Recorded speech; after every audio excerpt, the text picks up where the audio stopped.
Hello everyone, welcome back to রিমিস kitchen. আজ এমনই একটা রেসিপি নিয়ে আপনাদের সামনে হাজির হয়েছি যেটা আমাদের খুব প্রয়োজনীয় এবং সারা বছরই লাগে কিছু বিশেষ রেসিপি বানানোর জন্যে। মটরশুঁটি তো খুবই প্রয়োজনীয় একটা রেসিপি। এটা আমরা অনেকেই ফ্রোজেন হিসাবে রেখে দিই, কিন্তু ওটা বের করলে কি হয়, যেই আইসটা ছেড়ে যায় ওর ভিতরের বীজটা বেরিয়ে যায়, জল জল এবং শুকনো শুকনো হয়ে যায়, টেস্ট থাকে না। তবে আজ আমি যেভাবে বানাচ্ছি এবং এটা 1 বছর একদম অ্যাজ ইট ইজ থাকে ফ্রিজে, এবং রান্নার পরেও টেস্টটা প্রায় একদম একই রকম থাকে। তো চলুন দেখে নিই আমি কিভাবে বানাচ্ছি এই ফ্রোজেন মটরশুঁটি। আমার রেসিপির সাথে থাকবেন, টিপস অ্যান্ড ট্রিক্স আছে, একদম পারফেক্ট মটরশুঁটি 1 বছরের জন্য আপনি ফ্রিজ আপ করে নিতে পারেন।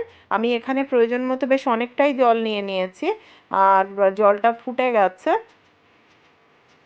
আমি যে মটরশুঁটিগুলো রেডি করে রেখেছি সেটা এর মধ্যে দেবো। তার আগে আমি একটু চিনি দিয়ে দিলাম এতে। চিনিটা দিলে কি হবে, গ্রিন কালারটা, যে মটরশুঁটির একটা দারুণ কালারটা নষ্ট হবে না। আর মটরশুঁটির যে সুইটনেসটা আছে সেটা দীর্ঘদিন ফ্রিজে থাকার পরে নষ্টও হয়ে যাবে না। এই প্রসেসে একবার রেখে দেখবেন, একদম পারফেক্ট থাকে। আমি তো 1 বছরের জন্য রেখেই নিই, কারণ কিছু বিশেষ ডিশ আছে যেটা মটরশুঁটি ছাড়া একেবারেই সম্ভব নয়। তো সেই ডিশের জন্য আমি কেন বাইরে থেকে ফ্রোজেন কিনতে যাব, আমি নিজেই বানিয়ে নেবো। তো আমার এই রেসিপি ফলো করে একবার বানাবেন, দেখবেন একদম পারফেক্ট থাকে। এবং সত্যি খুব হেল্পফুল একটা জিনিস। আমার জাস্ট এটা 2 মিনিট ফোটানোর আছে মটরশুঁটিটা দিয়ে, তার বেশি কিন্তু নয়, তাহলেও কিন্তু বয়েল হতে শুরু করবে, সেটা আর আমার ফ্রোজেন হবে না। আমার মটরশুঁটিগুলো হয়ে গেছে, আমি তুলে নিচ্ছি। নিয়ে আমি এটা একদম ঠান্ডা করে তবে আমি প্যাকেটটা করব।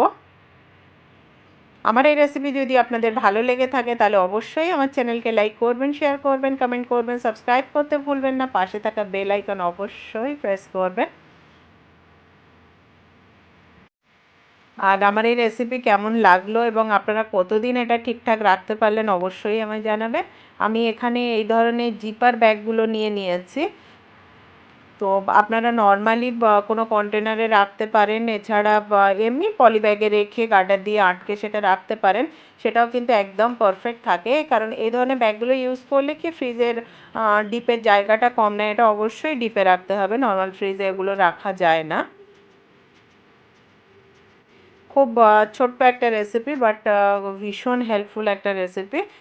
আমি ব্যাগটাকে খুব ভালোভাবে এইভাবে চেপে আমি জাস্ট সেল করে নিলাম, ব্যাস রেডি। আর কিচ্ছু করার নেই, এটা এবার আমি ফ্রিজে ভরে রেখে দেব। আপনারা যেভাবে আমার চ্যানেলটা ভালোবাসছেন এবং আমার রেসিপিগুলোকে লাইক করছেন, তার জন্য আপনাদের কাছে আমি ভীষণভাবে কৃতজ্ঞ। এইভাবেই আমার সাথে থাকবেন, আমাকে সাপোর্ট করবেন। নিশ্চয়ই ভালো ভালো রেসিপি নিয়ে হাজির হব। Thank you for watching.